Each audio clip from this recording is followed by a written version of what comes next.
Welcome back to my channel. In this video, we want to prove that the gamma function of half is equal to the square root of pi. We are going to be doing this in two ways. Then you now find out the one that resonates to you, the one that you like, okay? But the both of them are the same thing, okay? So solution. Now, if you remember that the gamma function of n is given by the integral from 0 to infinity of x raised to power n minus 1, then e raised to power the same minus x, the x, okay? So that is how, that is the definition of gamma function. So, and we are now looking for the gamma function of half, okay? So that means my n is going to be half. So if n is equal to half now, I'll have that the gamma function of half will now be equal to the integral from 0 to infinity of x raised to power what? Half minus 1, then e raised to power minus x dx, okay? Then half minus 1 will give you minus half, right? Minus half. So this is going to be the gamma function of half is equal to the integral from 0 to infinity of x raised to power minus half exponential minus x dx, okay? Now, getting to this point now, we want to eliminate this half here. So we can say let x be equal to y squared. If I use y squared here, the 2 here will cancel the 2 here. Okay, my interest is to eliminate this half. So this is going to be, if x is equal to this, then we're going to see that the x will now be equal to what? 2y dy. Okay, so let us substitute everything. So we're going to have that the gamma function of half is equal to the integral from 0 to infinity of my x is what? Y squared. So I'm going to have y squared all raised to power half, okay? Then I have e raised to power, instead of x now I'm going to have what? Minus y squared. Then the x gave us 2y dy, okay? So now if this now take care of this, I'm going to have that this is the integral from 0 to infinity of y raised to power 1, okay? 2 cancel 2, y raised to power 1, then multiply by, don't forget that there is 2 here. Let me put the 2 outside here, okay? The 2, let it come outside. Then multiply by this y that is here before we multiply by e raised to power minus y squared, then dy, okay? So you know that, sorry, there's minus 1 here, right? Okay, this is negative, sorry. So this is negative, so this should be negative here. So this one is negative. I know this one is negative, then the other one is positive. If you look at it, this cancel this is y raised to power minus 1. If you multiply by this 1 here, then the 2, I brought the 2 outside. So if you look at it, you see that this 2 is gone. So I'm left with what? 2 the integral from 0 to infinity of exponential minus y squared dy. Okay? And this is the gamma function of half. Okay, this is the gamma function of half. Okay, now getting to this point, it is now very easy for us to find what we want to find. Now let us call this equation 1. Let's call this one equation 1. Let's call this equation 1. Then we'll now say, let us get another equation. Let's say that the gamma function of half again is equal to 2. Let's get equation 2. That is, let's say, let x be equal to y. Okay, for us to get equation 2, because we want to multiply the two of them. So we have 2 the integral from 0 to infinity of e raised to power minus x squared dx. Okay, now let's call this equation 2. Now you now multiply equation 1 and 2. Multiply 1 and 2. If I multiply 1 and 2, I'm going to have the gamma function of this time, the gamma function of this to give you gamma function of half all squared, because anything multiplied by itself will give you squared. Okay, so 2 times 2 will give you 4. I have the integral from 0 to infinity and another integral from 0 to infinity. I now have e raised to power minus x squared multiplied by e raised to power minus y squared, then the x dy. Okay, so having this one, what do we now do? According to indices, if you have that the base are the same thing, we can add the power. So this is equal to 4 the integral from 0 to infinity and the integral from 0 to infinity of e raised to power minus x squared minus y squared dx dy. Okay, so having this now, we can factorize. Permit me to clean this side. They have minus in common, so we can factorize. So we have the gamma function of half all squared is equal to 4 the integral from 0 to infinity and the integral from 0 to infinity again of e raised to power minus in bracket of x squared plus y squared. Okay, then we'll have the x, the y. Okay, now getting to this point now, let us now apply complex number here. If you apply complex number, you will remember that that if y is equal to, how do we write complex number? Yes, complex number is that z is equal to what? Z is equal to x plus yi, right? Then in polar form of complex number, we still have that z is equal to what? R cos theta plus ri sine theta. Okay, so if you compare these two things now, you will see that x is equal to what? R cos theta. Okay, y is equal to what? R sine theta. Is it not? Okay, having this now, let us square both sides because we have x squared and y squared here. So if we square, we are going to have that x squared will now be equal to r squared cos squared theta. And if I square, I'm going to have that y squared is equal to what? R squared sine squared theta. Now we are having x plus y. So x squared plus y squared will now be r squared cos squared theta, okay, plus r squared sine squared theta. And they have something in common. They have r squared in common. So therefore, x squared plus y squared is equal to r squared in bracket of cos squared theta plus sine squared theta. And according to trigonometry, cos squared theta sine squared theta is equal to 1. So therefore, x squared plus y squared is equal to what? Is equal to r squared. Okay?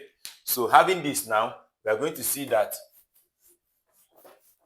So we have gotten that x squared plus y squared is equal to what? R squared. Now, getting to this place now, we are going to change, according to Jacobian, let us change these two to theta as well. Okay? According to Jacobian, we should know that according to the recall that according to Jacobian, that the x, the y is certain as r, the theta, the r, the theta, the r. Please note this, that according to Jacobian, that the x, the y is equal to r, the theta, the r. Then let us check these boundaries. Let us check these boundaries and see what is going to happen. If we check these boundaries, let's check the limit. Let's check the limit and see what is going to happen. Okay. Now for x, this is for x and this is for y, and they started from 0 to infinity and 0 to what? Infinity. Okay. And then if you want to change the angle theta is from x to y. Okay. And the only angle covered is what? 90 degrees. So when so that is from 0. That means that theta moves from what? Theta moves from 0 to what? To 90. And 90 is the same thing as saying pi over 2. I hope you know. Because pi is 180. So let's say that theta is from 0 to pi over 2. Okay? Then let's check our r and see the value for r. Now, if you see our r is going this way. That is from 0 to infinity again. R is going, because this is r. According to this thing, Cartesian form, if you want to check the polar form of a complex number, you get your cardinal point, then you draw your r like this. Okay, this is our r moving from 0 to infinity according to this one. Okay, it does not stop anywhere. They didn't tell us where it's stopping. So therefore, our arrow is moving from 0 to infinity. Okay, so that means that is for these two boundaries we have checked. So this is going to be that the gamma function of half all squared is equal to what? For the gamma function, for the integral, the first one is from 0. My theta is from 0 to what?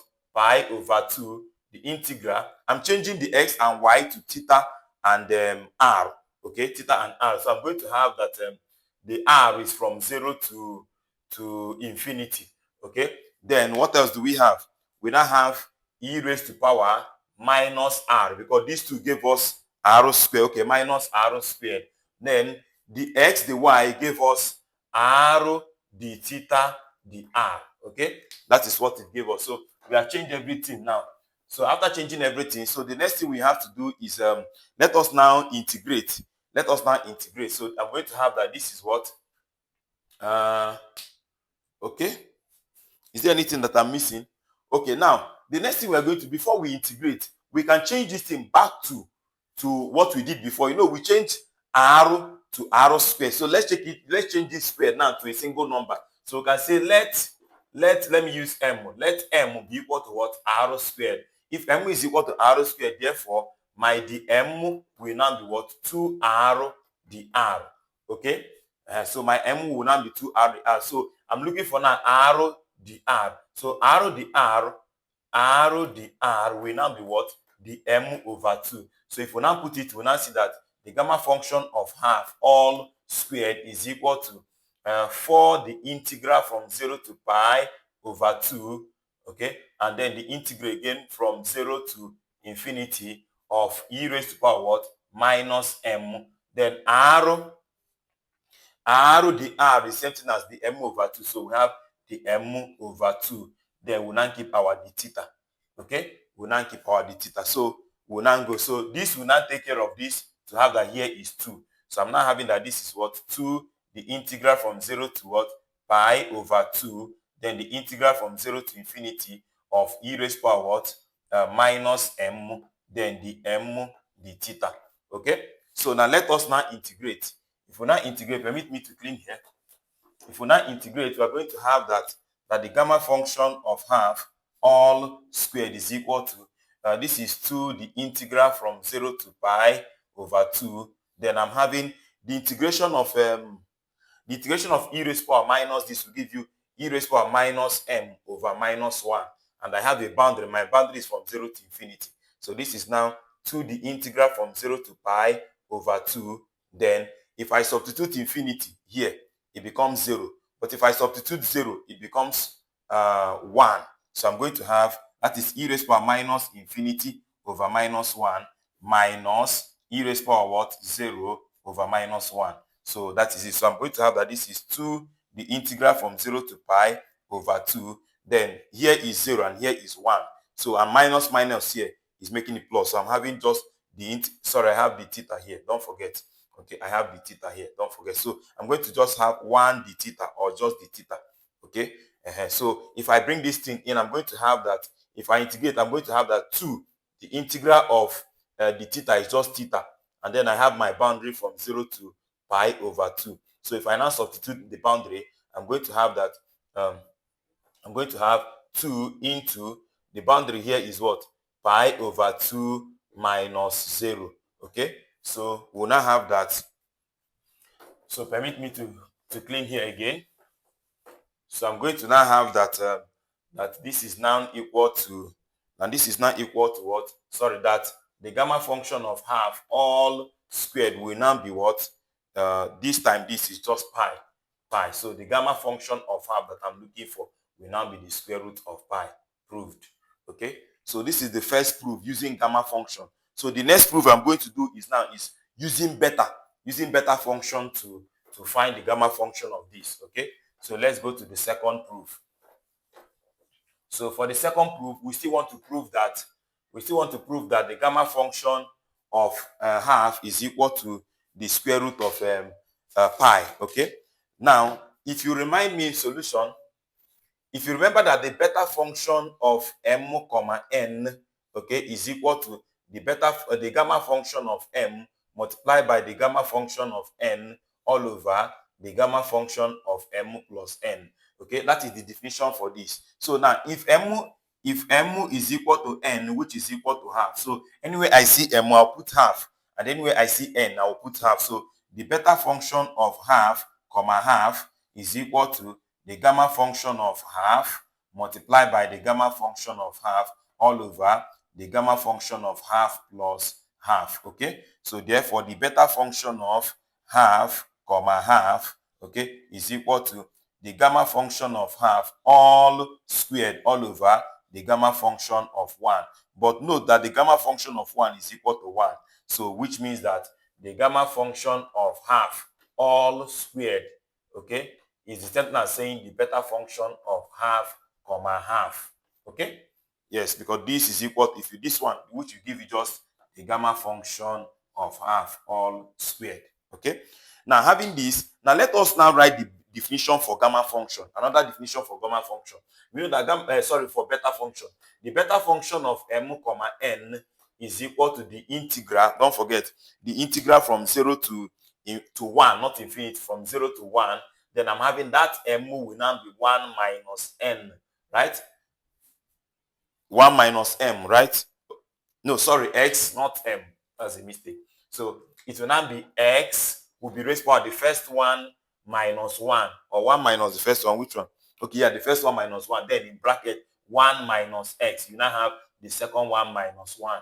So the x. So that is how beta function is. So the beta function of m comma n is x raised power m minus 1, then 1 minus x, then n minus 1, the x. Okay. Now let us now put the gamma function, the beta function of half.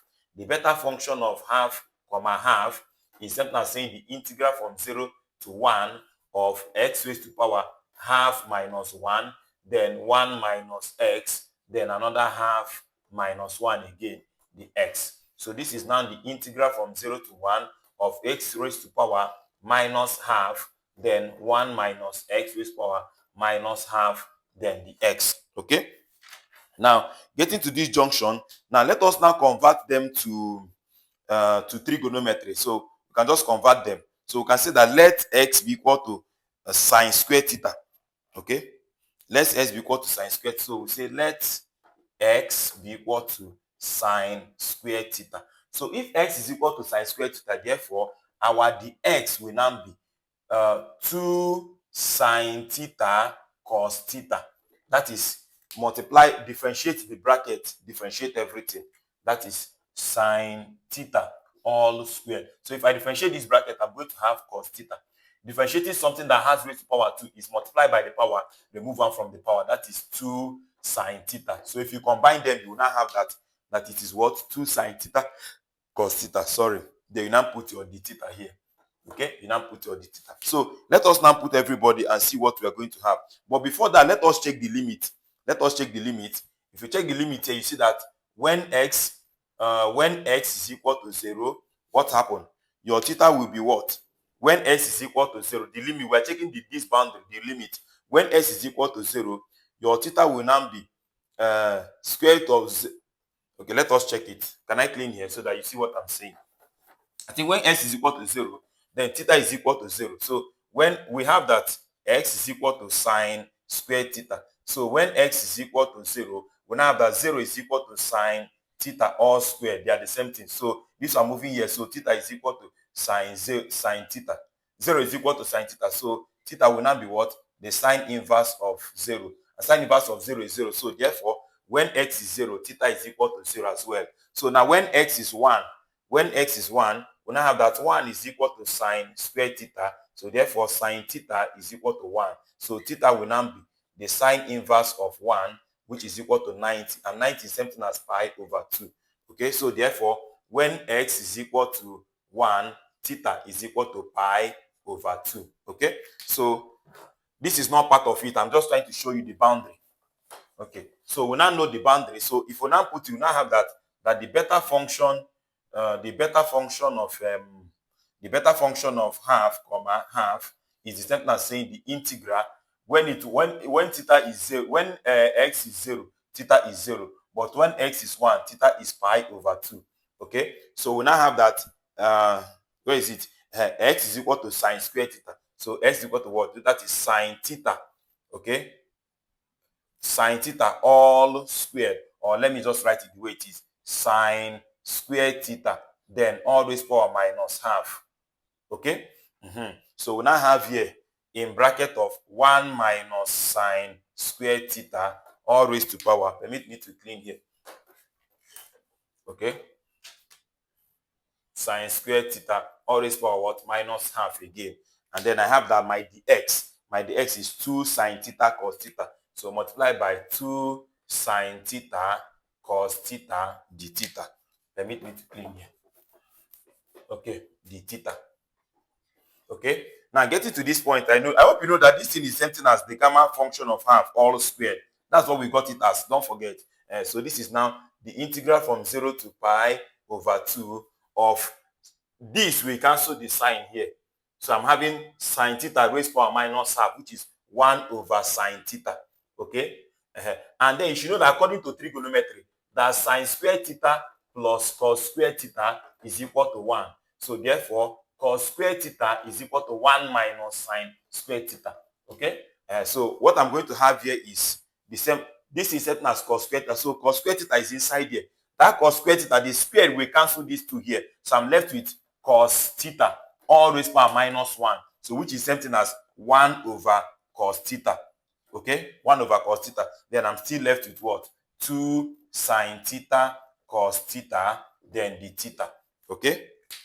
So having this thing now, the next thing we're going to have is, you will now see that this is taking care of this, and this is taking care of this. So I'm left with the integral from 0 to pi over 2 of 2. 2 is remaining here. So I have 2 d theta. So which will now be what? 2 can be outside. The integral from 0 to pi over 2 d theta, which is what? 2 in bracket of theta with a boundary of pi over 2 and 0. So which is what? 2 into, when pi, you substitute pi over 2 minus 0. Okay? So which will give you pi over 2 times this, which is just pi. So, and don't forget that we got that the gamma function of half all squared is equal to what? Pi. So therefore, the gamma function of half is equal to square root of pi. So tell me in the comment section, which of the two do you prefer? Do you prefer the first one or the second one? Thank you very much and God bless you. Bye-bye.